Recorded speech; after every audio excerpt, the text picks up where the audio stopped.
Over the past few years, the tabletop role-playing game, Dungeons & Dragons, had been gaining popularity. Wyland is no exception. It's only natural that WCHS had a club made due to this increasing popularity.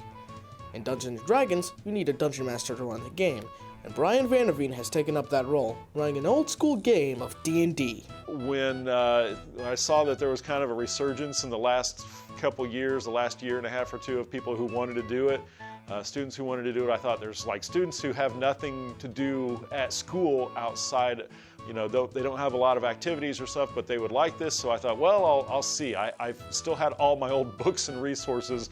They'd been sitting in a garage or an attic for like 35 years, so I broke them out and thought, let's see if this will happen. Let's see if anybody's interested. As previously mentioned, Vanderveen has a history with the game, and played it when he was younger. I know that I was in elementary school when I first started. I think the first time I played it, I was probably in about 4th grade, I think. Vanderveen goes on to describe his first edition.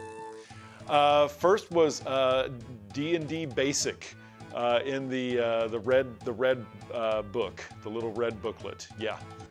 Everyone has a reason for going out and buying whatever edition sourcebook is out and purchasing their first dice set, Vanderveen included. I just always liked fantasy, so that's just what it came down to, and also being kind of a fan of horror movies and macabre and the things like that. I also enjoyed the idea of the supernatural as well. No one really expected D&D to blow up like it did, Vanderveen included. Well, we've got actually 2 groups. When I sent out an invitation for it, we had 40 people sign up, and I was like, well, that's way more than I can deal with. So we split them between the experienced and the inexperienced. We sent the experienced people, they got a different location to play, so I'm only dealing with the inexperienced newbies here and playing with them, and we still had so many of them that we had to split them into 2 groups. He then explains what a Dungeon Master is for the uninitiated.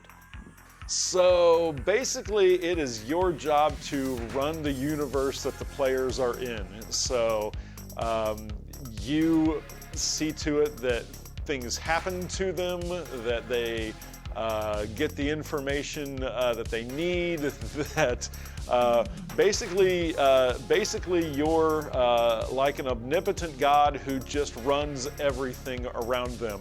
Vanderveen puts a lot of effort into this group, briefly going into how long it took to prepare everything before the game even started. Let's see. First, I had to figure out what campaign I wanted to go on and do all the downloads and the printing for that stuff. Drew up a board for them and stuff like that. I'd say probably between that and then them making their characters, I'd say there's probably a good 8 to 12 hours of prep work I probably put in. He then goes into the prep work for each session.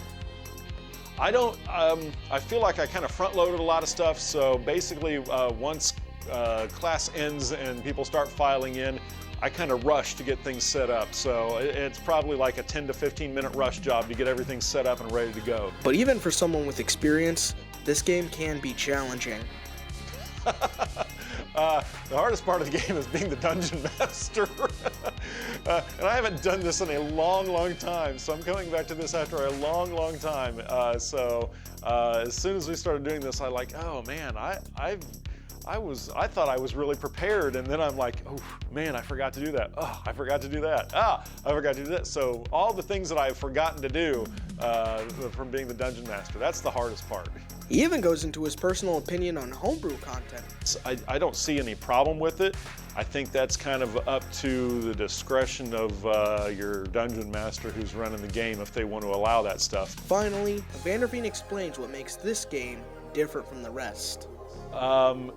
You know, that's the tricky part for me because I haven't done this since I was in probably high school and probably around age 15, 16. And the other tabletop games that I played were role-playing games like this. So I mean, if you're talking tabletop, I mean, like the old Monopoly kind of stuff, I mean, you actually have to pretend you are someone.